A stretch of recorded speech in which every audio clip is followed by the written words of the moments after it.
اللهم صل على رسوله الكريم اما بعد اعوذ بالله من الشيطان الرجيم بسم الله الرحمن الرحيم والذين آمنوا اشد حبا لله صدق الله مولانا العظيم. الحمدللہ شاہ جلیل خانقاہ کوٹا ٹاؤن میں پہلی بار 2 روزہ قیام کے ساتھ اجتماع ہوا ہے. اللہ کا شکر ہے کہ خانقاہ کا مقصد بھی یہی ہے کہ وہاں اللہ کے عاشق بیٹھ کر اللہ اللہ کریں، اللہ اللہ سیکھیں، اس لیے کہ قرآن مجید کی تعلیم کے لیے اللہ تعالیٰ نے مدارس دے دی، نماز کے لیے مسجد دے دی، حدیث پڑھنے کے لیے مدرسے دے دی.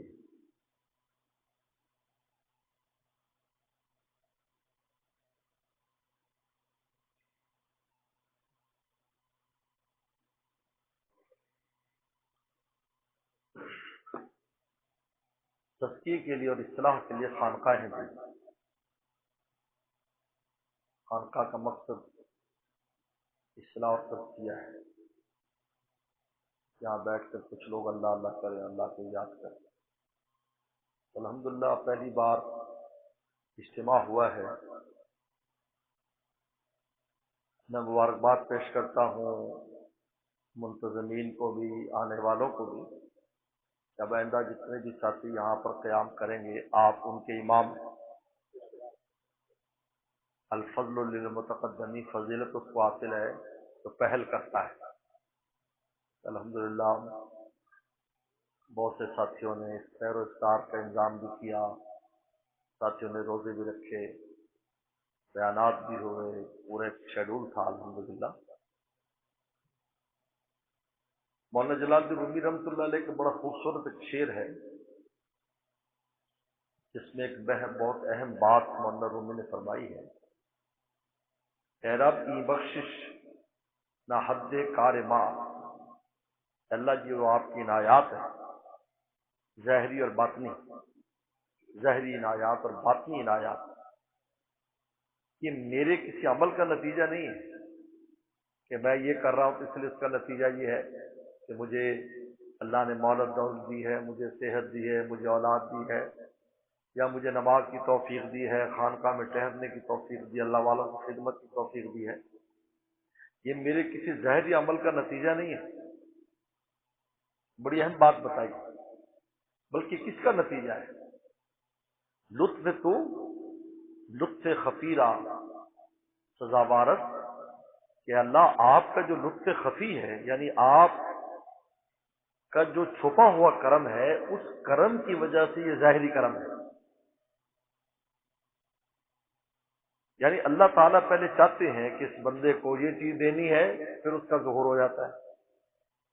اللہ کے چاہنے پر ہے، ہمارے اعمال پر نہیں ہے، کیونکہ ہمارا عمل تو اس قابل ہی نہیں ہے کہ دربار رحم پیش کیا جائے. کوئی کتنا بڑا بھی عمل کر لے تو اللہ تعالیٰ کی لامحدود عظمت کے سامنے اس عمل کی کوئی قیمت نہیں. نماز پڑھے، روزہ رکھے، جگہ کچھ بھی کرے، لامحدود عمل کو کا سبب نہیں بن سکتا. لیکن حکم ہے ہم نے کرنا ہے. لیکن اصل جو عنایت ہے وہ خود اللہ تعالیٰ کی چاہت پر ہے. لطف تو آپ کا جو لطف کرم ہے، لطف خفی، وہ آپ کا چھپا ہوا جو لطف ہے نا سزاوارت، یہ اس کی وجہ سے ہے. یہ اور اس کی بڑی پیاری مثال میرے شیخ دیا کرتے تھے. آپ کو کسی سے پیار ہو گیا، کسی بچے سے آپ پیار کرتے ہیں، آپ کو اچھا لگتا ہے، یہ پیار چھپی ہوئی چیز ہے. اب آپ اس پر کوئی عنایت کرتے ہیں، چھپی ہی جو محبت کی وجہ سے اس کو ہدیہ دیتے ہیں، تحفہ دیتے ہیں، ٹافی دیتے ہیں، چاکلیٹ دیتے ہیں. آپ یہ بتائیں کہ جو چاکلیٹ اس کو دی ہے یا آپ نے جو تحفہ دیا ہے، اس کا سبب کیا ہے؟ اس کا سبب آپ کی اندر کی محبت ہے، اس کا ظاہری عمل نہیں ہے. بچوں کی طرح اور بھی بچے، کسی اور پر کیوں نہیں کر دیا، آپ پر کیوں کیا؟ معلوم ہوا کہ انسان کو جو توفیقات ہوتی ہیں نیکی کی توفیقات، نماز روزہ خانقاہوں میں اللہ وارد مانا جانا، یہ کسی ظاہری عمل کا وجہ سے نہیں ہے۔ اس لیے مولانا شاہ ثانوی فرماتے ہیں کبھی بھی مجاہدات کی طرف منظور نہ کہ ہم نے اتنے مجاہدے کہ تو اس کے نتیجہ نکلا، ایسا کچھ نہیں۔ یہ ان کا لطف خفی ہے جس کی وجہ سے مل رہا ہے، ورنہ ہم سے زیادہ سے زیادہ محنتیں لوگوں نے کی، ان کو نہیں ملا، ان کو نہیں ملتا۔ دو آدمی ایک ہی جیسی محنت کرتے ہیں، ایک کا نتیجہ نکلا تھا دوسرے کا نہیں نکلتا، کیا مطلب؟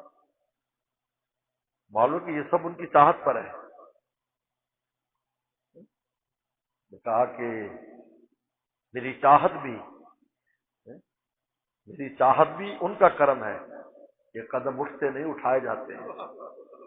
میری چاہت بھی ان کا کرم ہے، میں اگر اللہ کو چاہ رہا ہوں اور میں خانقاہ میں آیا ہوں، اللہ کے وقت لگا رہا ہوں اللہ کو چاہنے کے لیے، کیونکہ یہ جو خانقاہ میں آنا اور محبت اللہ کے لیے ہوتی ہے، وہاں کیا غرض ہوتا ہے؟ اللہ کو لینا ہوتا ہے۔ اس لیے تمام اغراض میں سب سے اونچی غرض یہ مولا کو چاہے، اس لیے اس شعبے کے سارے شعبے محتاج ہیں۔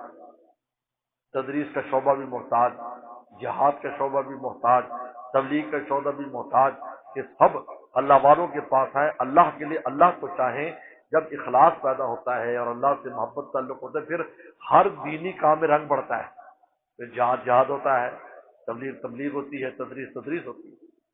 اگر یہ نہیں ہے، یہی وجہ ہے کہ ہم دیکھتے ہیں تاریخ میں کہ بڑے بڑے لوگ کہ اللہ نے جن کو بڑی بڑی اعمال کی توفیقات دی تھیں، وہ بھی اللہ والوں کے پاس آتے تھے اپنے دل کی اصلاح کے لیے۔ امام عبد الحنبل رحمۃ اللہ کتنا بڑا انسان ہے، بشر حافی رحمۃ اللہ علیہ کے پاس آتے تھے، حافظ لے کے ننگے پاؤں، کیونکہ جب انہوں نے توبہ کی تھی ان کے پاؤں میں جوتی نہیں تھی، کہا کہ اب میں ایسے ہی رہوں گا جس حالت میں میں توبہ کر کے اللہ نے اپنا قرب مجھے دیا ہے۔ حضرت عبداللہ بن مسعود رضی اللہ تعالیٰ عنہ، تابعی ہیں عبداللہ بن مسعود رضی اللہ تعالیٰ عنہ، یا ان سے فیض حاصل کیا انہوں نے، تو بشر حافی کا بلکہ ایک لطیفہ بھی ہے۔ ایک گھر میں گئے، دروازہ کھٹکھٹایا، ایک چھوٹی سی بچی باہر نکلی، ان کا کون ہو تم؟ میں بشر حافی ہوں، حافی بہنا ننگے پاؤں۔ تو چھوٹی سی بچی کہنے لگی چچا جان 2 روپے کی تو جوتی آتی ہے، تم جوتی خرید لیتے تو کم از کم حافی تو نہ لوگ تجھے کہتے ہیں۔ یہ بچے بھی عجیب ہوتے ہیں۔ ابو حنیفہ رحمۃ اللہ فرماتے ہیں مجھے ایک بچے نے عجیب نصیحت دی، یہ بچہ پارٹی بھی عجیب لوگ ہیں۔ ہم چل رہے تھے کہ بارش تھی تو چل رہے تھے، تو میں نے کہا بچے آرام سے چل، گرنا پڑنا۔ وہ جانتے تھے ابو حنیفہ کو، میں کہا چاچا جی میرے گرنے سے کچھ نہیں ہوگا، آپ جیسا کوئی آدمی گر گیا تو بڑا نقصان ہے۔ ان بچوں کا بھی عجیب لطیفے ہوتے ہیں۔ تو خیر، تو بشر حافی کے پاس امام بن حنبل رحمۃ اللہ علیہ جاتے تھے۔ اس نے کہا حضرت آپ اتنے بڑے عالم محدث ہیں، آپ ان کے پاس کیوں جاتے ہیں؟ بڑی خوبصورت بات فرمائی کہ میں کتاب جانتا ہوں، وہ کتاب والے کو جانتا ہے۔ میں کتاب جانتا ہوں، وہ کتاب والے کو جانتا ہے، میں اس لیے جاتا ہوں تاکہ کتاب والے سے میرا تعارف ہو جائے، ان سے ملنے کی یہی اکراہ ڈاکٹر عبداللہ صاحب رحمۃ اللہ فرمایا کرتے تھے، ان سے ملنے کی یہی اکراہ کہ ملنے والوں سے راہ پیدا کر۔ تو مولانا رومی نے بڑی خوبصورت بات کی کہ لطف تو لطف خفی را سزاوارت، کہ یہ جو آپ کا لطف خفی ہے نا، جو آپ چاہتے ہیں ہمیں، اس کی وجہ سے ہمیں یہ ساری توفیقات ہیں، یہ ہم پر جو عنایات ہیں ظاہری اور باطنی۔ ظاہری عنایات اللہ نے اسلام دیا، عزت دی، ایمان دیا، صحت دی، رزق روٹی دیا، اور باطنی عنایات ہیں نماز روزے کی توفیق دی، فرمایا اس میں ہمارا کوئی کمال نہیں۔ یہ وجہ کہ ہم دیکھتے ہیں ابو لہب کو ابو لہب کیوں کہتے تھے؟ لہب کہا جاتا ہے وہ جو لات نکلتی ہے نا آگ کی، سرخ رنگ کی،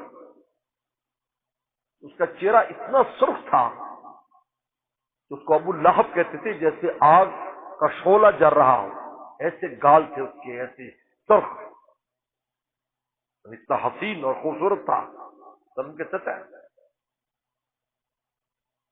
وہ محروم ہو گئے اور بلال حبشی کو دے دیا سب جو دینا کیا ہے۔ فرمایا ان اللہ لا ينظر الى صورکم ولا الى اعمالکم ولكن ينظر الى قلوبکم ونیاتکم، اللہ تمہارے ظاہری اس کو نہیں دیکھتے، تمہاری نیت اور تمہارے باطن کو دیکھتے، قیمت اس سے دیکھتی ہے۔ فرمایا کہ تقوی کے ساتھ قیمت ہے۔ تو اللہ تعالیٰ نے علاج کیا ہے ہمارا، اگر ہمیں عنایات ہے تو تاکہ اللہ کا مکمل شکر ادا کریں۔ یہی وجہ ہے کہ حدیث شریف میں آتا ہے، اما عائشہ صدیقہ رضی اللہ عنہا کی روایت، ارشاد فرمایا کہ جنت میں کوئی اپنے عمل سے نہیں جائے گا، اللہ کے فضل سے جائے گا۔ اما نے پوچھا کہ آپ بھی؟ کہا کہ ہاں بھی، ہاں میں بھی، جب اللہ کا فضل مجھے گھیر لے گا۔ اس لیے کہ جنت کی تو چھوٹی سی جگہ کی کوئی قیمت نہیں دے سکتا، تو کون سے عمل کی وجہ سے ملے گی بھائی بتاؤ؟ ہمارا ایسا کون سا عمل جس سے جنت مل جائے؟ جبکہ حدیث شریف میں آتا ہے کہ ایک کوڑے جتنی زمین کی قیمت، پوری دنیا کی دولت جمع کر لو، کوڑے جتنی زمین کی جنت کی کوئی قیمت نہیں دے سکتا۔ کیوں؟ اس لیے کہ فنا نہیں ہے، اس کو فنا نہیں ہے، بقا ہے، باقی ہر چیز فانی ہے۔ بہت پہلی کی بات ہے، تبلیغی جماعت میں ایک روزہ جماعت میں ہم جاتے تھے مکی مسجد میں بنوری ٹاؤن میں، تو ہندوستان کی بزرگ سے بڑی پیارا ایک بات کہی، انہوں نے کہا دیکھو تمہیں اگر کوئی یہ کہے کہ بھائی یہ محل ہے، یہ بہت خوبصورت محل ہے، بڑا شاندار ہے، 5 اسٹار ہے، ہر چیز ہے، کھانا پینا سب ہے، لیکن 1 سال تک تم رہ سکتے ہو، اور یہ سامنے جھونپڑا ہے، یہ جو جھونپڑی ہے، یہ جھونپڑی ہمیشہ کے لیے تمہاری ہو جائے گی، اگر تم یہ لینا چاہو تمہارے نام کر دیتے اس کو، لیکن یہ محل 1 سال یا چلو 5 سال اس میں رہنا ہے۔ تو کہا کہ عقل آدمی کیا کہے گا کہ جھونپڑی دے دو، کم سے کم 5 سال بعد تو نکلنا ہی پڑے گا ہے؟ تو فرمایا کہ اب تم اندازہ کرو کہ دنیا جو ہے وہ آخرت کا کیسے مقابلہ کر سکتی ہے، کہ دنیا سے تو دیس نکالا ہونا ہی ہونا ہے، اور ہے بھی بلکہ یہ تو ہے ہی جھونپڑی اس کے مقابلے پر۔ یہاں دنیا میں اگر جھونپڑی ہو تو اس محل سے زیادہ قیمتی ہے جو ہمیشہ تمہیں ملنے والی ہو۔ اب بتاؤ کہ دنیا کی حیثیت ہی کچھ نہیں ہے، اس کے وہاں پر آخرت جو ہے وہ ہمیشہ ہمیشہ کی جنت ہے، یہ دنیا مقابلہ کیسے کر سکتی ہے؟ تو کیسے انسان کا کوئی عمل سبب بن سکتا ہے جنت کا؟ اللہ کا فضل ہے، اللہ کے فضل سے ملے گی۔ ہاں یہ اور بات ہے کہ اللہ تعالیٰ اپنے بندوں کا دل رکھنے کے لیے فرمائیں گے کہ اورثتموھا بما کنتم تعملون، یہ تمہارا عمل کی وجہ سے دے رہا ہوں، ہمیں خوش کرنے کے لیے کہیں گے، اور اصل تو اپنے فضل سے دیں گے، کہا کہ اپنے عمل سے دیں گے، جاؤ تو تم نے دنیا میں ایسے کیا ویسے کیا، جاؤ، یعنی شاباش دیں گے، حالانکہ ہمارا عمل تو اس قابل بھی نہیں کہ اللہ تعالیٰ کی غیر محدود عظمت کا مقابلہ کر سکے۔ اس لیے مولانا رومی نے نصیحت کی، ہمیشہ ذہن میں رکھنا چاہیے کہ اے رب یہ بخشش نہ حد کار ماس، یہ میرے اعمال کی وجہ سے نہیں ہے کہ میں یہ کر رہا ہوں، میں استغفر اللہ،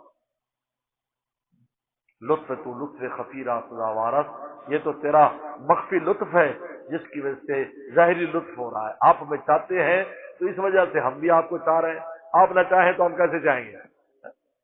آپ کے چاہنے پر ہے، آپ چاہتے ہیں تو ہم چاہ رہے ہیں، اس لیے یحبہم و یحبون، قرآن نے کہا اللہ ان سے محبت کرتے ہیں اور وہ اللہ سے محبت کرتے ہیں۔ پہلی اپنی محبت کا بیان کیا ہے، جب میں چاہتا ہوں تو بندہ چاہتا ہے، اگر میں نہ چاہوں تو بندہ کیسے چاہ سکتا ہے؟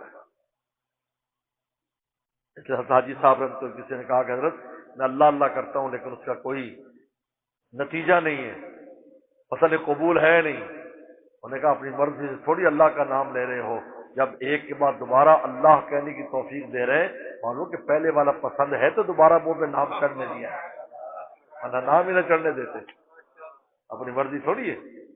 اللہ اللہ کرے، اگر ایسا کرنا ہوتا تو پوری دنیا کہہ لیتی اللہ اللہ، پوری دنیا کلمہ پڑھ لیتی۔ اتنا آسان ہے، ایک عالم ہے، مسلمان کتنے ہیں، تو دنیا غار پر تھوڑے سے ہیں، وہ سارے کلمہ پڑھ لیتے ہیں، لیکن نہیں، یہ اتنا آسان تھوڑی ہے، ہم چاہتے ہیں تو پڑھتا ہے، نہیں تو ایک دنیا ہے، ہر چیز پڑھ لے گا، یہ لفظ نہیں بول رہا ہے، لا اللہ و رسول اللہ نہیں بول رہا ہے، یہ اتنا آسان نہیں ہے۔ اگر ہمارے مسلمانوں پر آسان کیا ہے تو ان کے آسان کرنے کی وجہ سے آسان ہے۔ آج اگر ہمیں نماز روزہ آسان ہے تو ان کی وجہ سے، پہلوان 100 ڈنڈ بیٹھ کے نکال لے گا، فجر کی 2 رکعت نہیں پڑھ سکتا، ان کا 2 رکعت پڑھ لیا کر، ڈنڈ بیٹھ میں تو زیادہ محنت ہے، 2 رکعت پتہ نہیں چلے گا، وہ نہیں پڑھی جائے گی، اور اللہ والا بڈھا چہرہ ہے، کھڑا نہیں ہوا جاتا، وہ نماز پڑھ رہا ہے، اس کمزوری کے باوجود بھی ہے، عناصر مزمل ہیں پیری سے، پھر بھی ان کے دل سے جولانی نہیں جاتی، اٹھا جاتا نہیں، بے سہارا ہے، پھر بھی کیا ہے،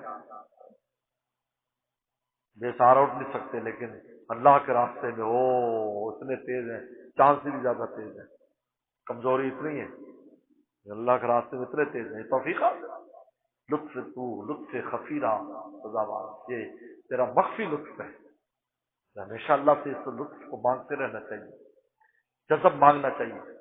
صحابہ کرام سے فرماتے لولا فضل علیکم ورحمتہ ما زکا منکم من عبد ابدا ولکن اللہ یزکی من یشاء، کہ دیکھو میرا فضل، میری رحمت، میری مشیت، اسی وجہ سے تم پاک ہو گئے، ورنہ تم اگر میں نہ چاہتا کیسے پاک ہو سکتا؟ وہی رسول اللہ صلی اللہ علیہ وسلم رہتے تھے مدینے میں، وہی منافقین بھی تھے، نہیں فائدہ اٹھایا، فائدہ نہیں اٹھایا۔ ابو جہل کو رسول اللہ نظر نہیں آتے تھے، کہتے عبداللہ کا بیٹا ہے، بلکہ عبداللہ بھی نام نہیں لیتے تھے، ابو کفشا کا بیٹا ہے، دائی حلیمہ کے ابا، حلیمہ کے شوہر کا نام لیتے تھے، کیونکہ عبداللہ تو پھر بھی قریشی تھے، ہاشمی تھے، بڑے نسب والے، ان کا نام نہیں لیتے تھے، کہ ابو کفشا کا بیٹا ہے۔ اور ادھر ابو ہریرہ ہے، حضرت بلال ہے، اور رسول اللہ کو دیکھتے تو ایسے لگتا جیسے سورج آپ کے چہرے میں چل رہا ہے۔ اس لیے بس میرے دوستو، مبارکباد ہے آپ لوگوں کے لیے، پہلے کراچی کے لیے انہوں نے خانقاہ میں الحمدللہ 2 روزہ کا اہتمام کیا، اور آئندہ بھی انشاءاللہ تعالی اجتماعات ہوتے رہیں گے۔ یہ بوری بستر لا کر در پر پڑ جانا یہ معمولی بات نہیں ہے، اس لیے ہمارے شیخ فرمایا کرتے تھے، ملا علی قاری فرماتے ہیں کہ دروازے تک اگر پہنچا دیا تو آخر کھل ہی جائے گا، اب تو دروازے بھی کوئی نہیں آنے دیتا، جب دروازے تک پہنچا دیا تم دروازہ کھٹکھٹاتے، اللہ اللہ کیا ہے یہ دروازہ کھٹکھٹانا، اللہ اللہ گفت پیغمبر کو بھی درے، پیغمبر صاحب فرمایا کہ جب تم دروازہ کھٹکھٹاتے رہو گے، عاقبت بینی ازی در ہم سرے، ایک دن ایک سر نکل کر پوچھے گا کیا کام ہے بھائی، اللہ پوچھے گا دیکھو بھائی بندے کو کیا کام ہے، کھٹ کھٹ کھٹ کھٹ کر اللہ اللہ اللہ اللہ اللہ، کیونکہ ہماری ہر اللہ میں سوال ہے، اللہ رحم کر دے، اللہ رحم کر دے، اللہ ہمارے ہاتھ پر رحم فرما، ہم بول اللہ رہے لیکن بیچ میں سوال بھی چھپا ہوا ہے، بیچ میں کیا چھپا ہوا ہے، سوال بھی۔ جیسے کوئی آدمی آتا ہے کہتے جی ماشاءاللہ آپ ایسے ہیں ایسے ایسے، اس کے پیچھے کچھ اغراض بھی چھپی ہوتی، تو خود ہی اگلا سمجھ آتا ہے یہ بھی کیوں، جیسے مانگنے آتا ہے بھی تو بڑا سخی ہے، تیرے در سے تو لوگ یوں لے جاتے ہیں، تو آپ سمجھ جائیں گے کہ بھائی یہ تعریف اس لیے کر رہا ہے تاکہ میں اس کو کچھ دے دوں، تو جب اللہ اللہ کرتا ہے تو اللہ سمجھ جاتے ہیں کہ اس بندے پر عنایات کرنا ظاہری بات نہیں، اس کی فکر نہ کرے، دروازہ کھلے، دروازے تک پہنچنا بھائی دیکھو دروازے اور اندر میں 4 انچ کا بمشکل فرق ہوتا ہے، 2-2.5 انچ کا 3 انچ کی موٹائی ہوتی ہے، جس کو کھٹکھٹا رہے وہ اندر ہے اور آپ باہر ہیں، تو اتنا بتاؤ قرب ہے نہیں بالکل، بس تھوڑا سا کھلنے کی دیر ہے، یوں ہو آپ سامنے آ گئی بات، تو دروازے تک ہی نہیں پہنچا جاتا، تو جب در پر پہنچا دیا، وقت لگانے توفیق دے دی، بوری بستر لے کر آ گئے تو در پر آ پڑے، بس دروازہ بھی کھل جائے گا، لیکن تمہیں اس کی فکر نہیں کرنی چاہیے، بلکہ یہ خود ایک بہترین مشغلہ ہے کہ دروازہ کھٹکھٹا رہے ہیں، کھولے یا نہ کھولے در، اس پہ کیوں ہو تیری نظر، تو بس اپنا کام کر، یعنی صدا لگا ہے، تو صدا لگاتا ہے۔ بس بھائی یہ ابھی انشاءاللہ اجتماع ختم ہو جائے گا اور ساتھی واپس اپنے گھروں کو عافیت کے ساتھ اللہ ان کو پہنچا دے، اور بہت خوشی و مسرت ہوئی الحمدللہ۔ مسلسل 2 روز بھی آپ لوگوں کے لیے توجہ بھی رکھی، دعائیں بھی ہوتی رہیں، اور بھی جہاں جہاں الحمدللہ اجتماعات ہوئے، ہمارے یہاں بھی شہر افطار کا پورا انتظام تھا، اور یہاں بھی طلباء نے اور ساتھ اپنے روزے بھی رکھے اور دعائیں بھی کی۔ اللہ تعالیٰ شرف قبولیت بخشے، واخر دعوانا ان الحمدللہ رب العالمین۔ اللهم لك الحمد كما انت صلی علی محمد كما انت اهل وفل بنا كما انت اهل انك انت التقوى والمغفرة۔ ربنا ظلمنا انفسنا وان لم تغفر لنا وترحمنا لنكونن من الخاسرين۔ بسم الله الرحمن الرحيم، الحمد لله رب العالمين الرحمن الرحيم مالك يوم الدين، اياك نعبد واياك نستعين، اهدنا الصراط المستقيم صراط الذين انعمت عليهم غير المغضوب عليهم ولا الضالين آمين۔ بسم الله الرحمن الرحيم، لا اله الا الله الحليم الكريم، سبحان الله بالعرش العظيم والحمد لله رب العالمين۔ نسألك موجبات رحمتك وعزائم مغفرتك والعظيمة من كل بر والسلام من كل اسم، لا تدع لنا ذنبا الا غفرته ولا هما الا فرجته ولا حاجة هي لك رضا الا قضيتها يا ارحم الراحمين۔ اللهم انا نسألك حبك وحب رسولك وحب من يحبك وحب عمل يبلغنا على حبك۔ اللهم اجعل حبك حب الينا من انفسنا واهدنا من الماء البارد۔ کوئی تجھ سے کوئی کچھ مانگتا ہے، الہی میں تجھ سے طلبگار تیرا، تو کر بے خبر ساری خبروں سے مجھ کو الہی رو خبردار تیرا۔ آپ چاہیں ہمیں یہ کرم آپ کا، ورنہ ہم چاہنے کے تو قابل نہیں۔ یا اللہ اس اجتماع کو قبول فرما، یا اللہ اس خان کو ہمیشہ آباد اور شاد فرما، یا اللہ پورے عالم میں یا اللہ اصلاح اور تزکیہ اور آپ کے رات حدیث صلی اللہ علیہ وسلم کی عشق اور محبت پھیلانے کا ذریعہ فرما۔ یا اللہ اس کو ہمیشہ ہمارے لیے، ہمارے بڑوں کے لیے ہمیشہ کے لیے صدقہ جاریہ فرما۔ ہمارے شیخ حضرت شاہ کی مقدس صاحب رحمۃ اللہ علیہ کا جو درد محبت تھا، یا اللہ پورے عالم میں اس کو پھیلانے کا ذریعہ فرما۔ اس خانقاہ کو بھی اور اس مرکز باول نگر کو بھی، اور جتنی بھی شاخیں ہیں یا اللہ جہاں جہاں بھی خانقاہیں ہیں پورے عالم میں، دن دگنی رات چگنی ترقی عطا فرما۔ یا اللہ وہاں کام کرنے والوں بھی اخلاص للہیت عطا فرما، یا اللہ اخلاص للہیت عطا فرما، اخلاص اور محبت کے ساتھ کام کی توفیق عطا فرما۔ یا اللہ اس اجتماع شروع کیا ہے، یا اللہ ہمیشہ اس اجتماع کو جاری ساری فرما۔ جن نے بھی اعلی انتظام کیا ہے، جنہوں نے انتظام کیا، جو وہاں پر ہے منتظمین، خدمت گزار رہنے والے، سب کو برکت عافیت نصیب فرما۔ اور وہاں جو مدرسہ چل رہا ہے یا اللہ اس کو بھی خوب کامیاب اور کامران فرما۔ ان میں طلبہ پڑھ رہے ہیں ان کو کامیاب فرما، استادوں کو بھی محنت کی توفیق عطا فرما، برکت نصیب فرما، عافیت نصیب فرما۔ یا اللہ پورے عالم میں جہاں جہاں خانقاہی نظام ہے، یا اللہ میرے شیخ حضرت شاہ کی صاحب کے مرکز کو بھی ہمیشہ سلامتی نصیب فرما، حضرت کے اولاد کو اور سب کو یا اللہ دن دگنی رات چگنی ترقی عطا فرما، حضرت کے تمام صدقات جاریہ کی خوب خوب حفاظت فرما۔ یا اللہ عافیت کا اور کرم کا معاملہ فرما۔ یا اللہ اپنی محبت نصیب فرما، اپنے عشق و محبت نصیب فرما، اور غیر کو ہمارے قلب سے دور فرما، توفیق خدا کا بن جانے کی توفیق عطا فرما، ہر لمحہ حیات میں آپ کو راضی رکھنے کی توفیق عطا فرما، آپ کی ناراضگی سے بچنے کی توفیق عطا فرما۔ اللہ جو وقت لگایا ہے یا اللہ اس وقت کو ان ساتھیوں کے ظاہر اور باطن اور یا اللہ دنیا اور آخرت سب پر یا اللہ اثر انداز فرما، اور ہر ایک میں خیر و برکتیں پیدا فرما۔ یا اللہ رحم کرم اور عافیت کا معاملہ فرما، ہر قسم کے شرور و فتن سے محفوظ فرما۔ اس علاقے میں خانقاہ ہے یا باقی خانقاہیں بن رہی ہیں، ان میں سے سارے شرور و فتن کو دور فرما، اور ہر طرح کی خیر وہاں کے مکینوں کو عطا فرما۔ اللہ آباد و شاد فرما، تو بہت بڑا مرکز فرما، بہت بڑا مرکز فرما، خدمت گزاروں کو یا اللہ کو برکت نصیب فرما، اخلاص سے کام کی توفیق عطا فرما۔ یا اللہ یا اللہ ہم سب کو تو اللہ والا فرما، ہمارے گھر والوں کو اللہ والا فرما، بال بچوں کو اللہ والا فرما، قیامت تک آنے والی ہماری نسلوں کو اللہ والا فرما۔ یا اللہ جتنی بھی دین کی خدمت ہو رہی ہے یا اللہ یہاں بھاول نگر میں، جامع علوم میں، تعلیمی، تدریسی، تبلیغی، اصلاحی جتنے بھی کام ہیں ان کو تو شرط قبول نصیب فرما۔ اور ہر قسم کے شرور و فتن سے محفوظ فرما۔ یا اللہ اس مرکز کے ذرے ذرے میں عافیت پیدا فرما، اس کی تمام شاخوں میں عافیت پیدا فرما۔ یا اللہ یا اللہ، آپ آسان کریں گے تو کام آسان ہے، لا آسان اللہ ما جعلتہ سہلا وانت تجعل الحزن اذا شئت۔ جتنے منصوبے ہیں، جتنے کام، ان کو پہ تکمیل تک پہنچا۔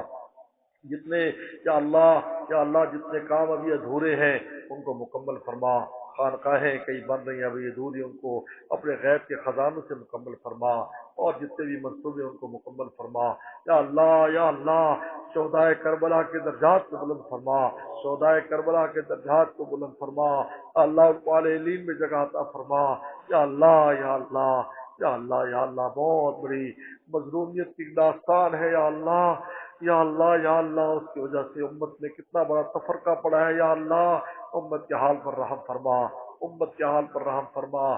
آج یا اللہ غزہ اور فلسطین میں کوئی منظر یا اللہ درپیش ہے، یا اللہ قدم قدم پر ہماری مدد فرما، ہماری مدد فرما، اسلامی ممالک کی حفاظت فرما، مسلمانوں کی حفاظت فرما۔ یا اللہ یا اللہ، حضور صلی اللہ علیہ وسلم کی عنایات پوری امت کو نصیب فرما، امت کی کوتاہیوں کو، کمیوں کو، گناہوں کو معاف فرما، معاف فرما، ہم سب کو معاف فرما، ہم سب کو معاف فرما۔ پہلے جیسے یا اللہ امت کو عروج نصیب فرما۔ یا اللہ یہود ودود اور نصارہ کو تباہ و برباد فرما، ان کی شر الفتن سے ہم سب کی حفاظت فرما۔ یا اللہ یا اللہ ہمارے مرحومین مرحومات کی مقصد فرما، ہمارے بیماروں کو شفا عطا فرما، پریشان دوستوں کی پریشانی کو دور فرما۔ یا اللہ رزق کی تنگیوں کو دور فرما، قرضوں کے بوجھ کو دور فرما، رزق کے حلال میں فراوانی نصیب فرما۔ یا اللہ یا اللہ یا اللہ بے اولادوں کو نیک سال اولاد عطا فرما، اولاد والوں کے اولادوں کو نیک سال مطیع فرما بردار فرما۔ یا اللہ جتنے بھی حاجات ہیں، ہر حاجت کو اپنے خزانوں سے پوری فرما۔ اللہ ہماری دعاؤں کو قبول فرما، اور ہمارے اٹھے ہوئے ہاتھوں کو خالی واپس نہ فرما۔ یا اللہ رحم کرم کا اور عافیت کا معاملہ فرما، رحم کرم کا اور عافیت کا معاملہ فرما۔ یا اللہ اس مرکز کو بھی ہمیشہ آباد اور شاد فرما، اس کے فیضان کو بھی پورے عالم میں عام اور تام فرما۔ یا اللہ سفر حضر میں ہمارا ساتھی ہو جا۔ یا اللہ قدم قدم پر ہماری مدد دستگیری فرما۔